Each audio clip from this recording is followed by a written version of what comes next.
Hi guys, and welcome to another tutorial. Today we're going to be taking a look at style components and why they are so useful and why they are much better than using normal CSS.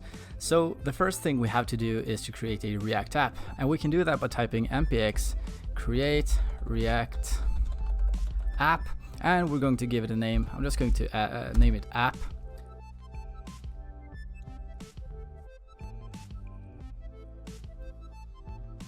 Alright, great, everything is installed, so now we can go ahead and open up our app folder here, and we also have to cd into it, so cd app.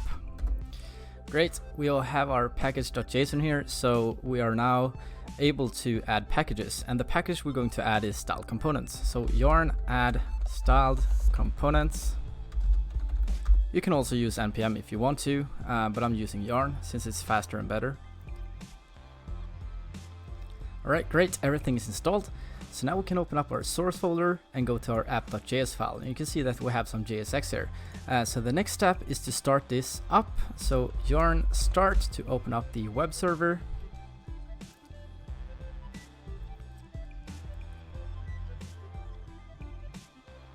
And you can see that we have a fully functioning application here. So let's go back to our code and just delete everything here except for the export default and the React import, and we're going to create a class instead,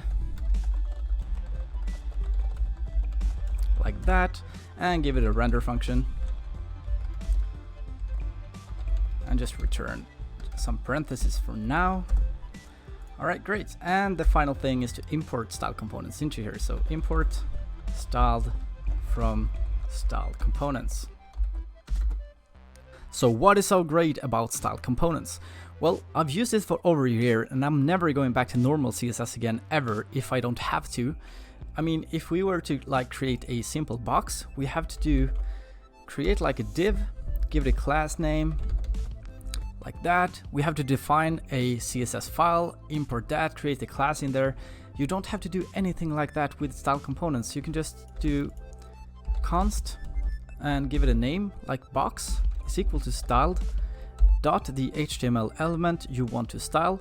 In my case, it's a div, some template literals, give it some space, and now you can type CSS straight in here. So to create a box,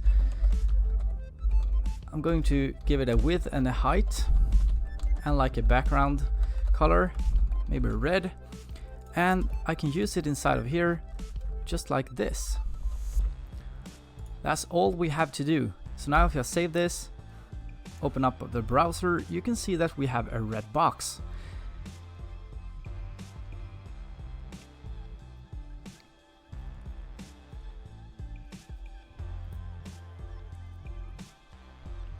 We can even change the appearance of the box dynamically by passing props into the style components. So if we go back to our code and we give this a prop, let's name it color, and we want this box to be blue now. So just add blue, and then inside of here we can just give this a function and props as an argument, and then we can just type props.color, the same name as the prop we sent in. And if I save this, open up the browser, you can see that we have a blue box. You can even inherit properties from other style components, just like extending a class. So if you go back to the code and let's pretend we want a header, and let's make that an H1, and we want all of our headers to have a font size of 24 pixels. Now, of course, we don't want all of our headers to be like the same color. Maybe we want some variety, sorry. So we can go ahead and type like red header is equal to styled, and to extend this header here, we can just pass it in as an argument here and give it template literals right after that. And now we can say that we want the color of the header to be red.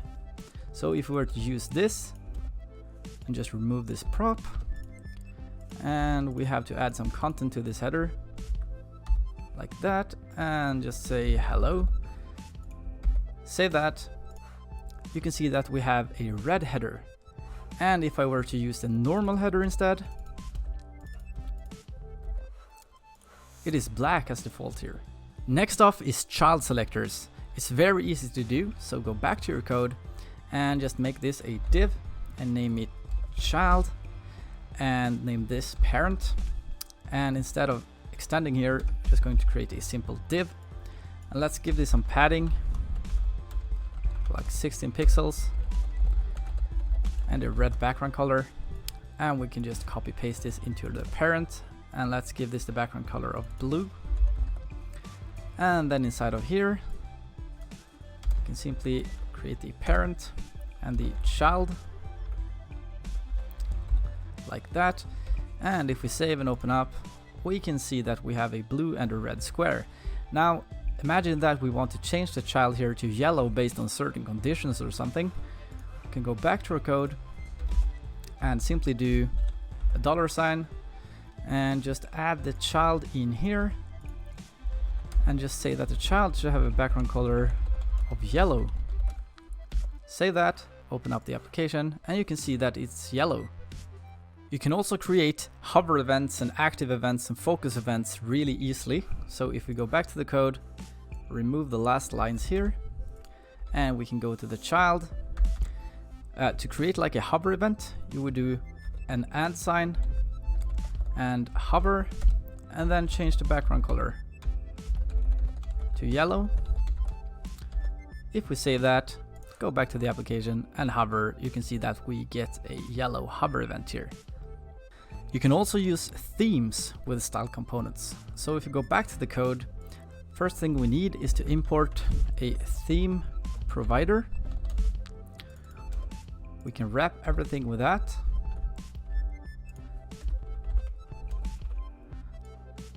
Like that.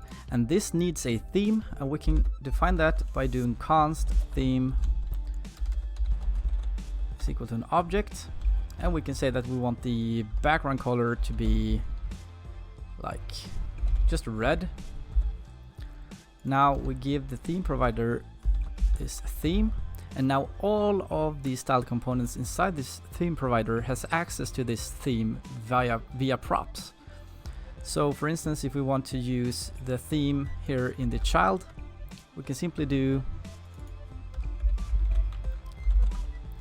props, and we type props.theme.bg. And if we save this, go back to the code, you can see that we still have a red box. The final thing I want to show you is keyframes and animations.